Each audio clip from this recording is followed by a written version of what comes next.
हृदयरोग, रक्तदाब, मधुमेह, किडनीचे विकार, मेंदूचे विकार, पॅरालिसिस, लकवा, पोटाचे विकार, दमा आणि फुफ्फुसाचे विकार, विषबाधा, सर्पदंश अशा सर्व आजारांवर आधुनिक पद्धतीने उपचार तसेच ICU, echocardiography, stress test, ECG, X-ray, ventilator, central oxygen, 2D echo, digital X-ray, CT scan, pathology lab अशा सर्व सुविधा एकाच छताखाली उपलब्ध करून देणारे डॉक्टर शरद पवार यांचे Jat super speciality hospital, Satara road, Jat.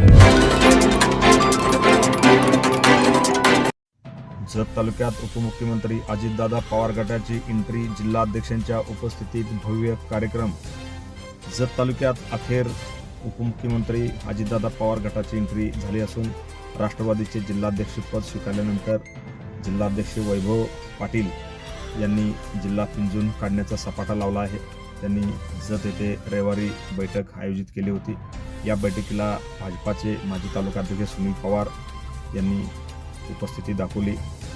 त्याचबरोबर शरद पवार गटाचे सागर शिंगारे, वायफळचे सरपंच रमेश साबळे व शिंदे गटात प्रवेश केलेले बहुतांशी सरपंच या बैठकीला खास करून उपस्थित. जत तालुका हा यावेळी बोलताना जिल्हाध्यक्ष वैभव पाटील करणार असल्याचे त्यांनी राष्ट्रवादी काँग्रेस अजित पवार, राष्ट्रवादीचे जिल्हाध्यक्ष वैभव पाटील यांची जत तालुका भाजपचे माजी तालुकाध्यक्ष सुनील भैया पवार व काँग्रेस सेवा दलाचे अध्यक्ष मोहन माने पाटील यांनी भेट घेतली.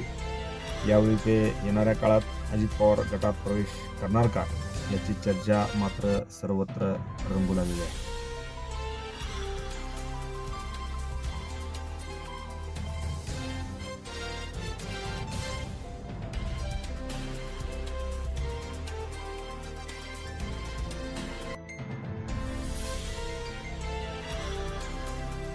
Press the bell icon on the YouTube app and never miss another update.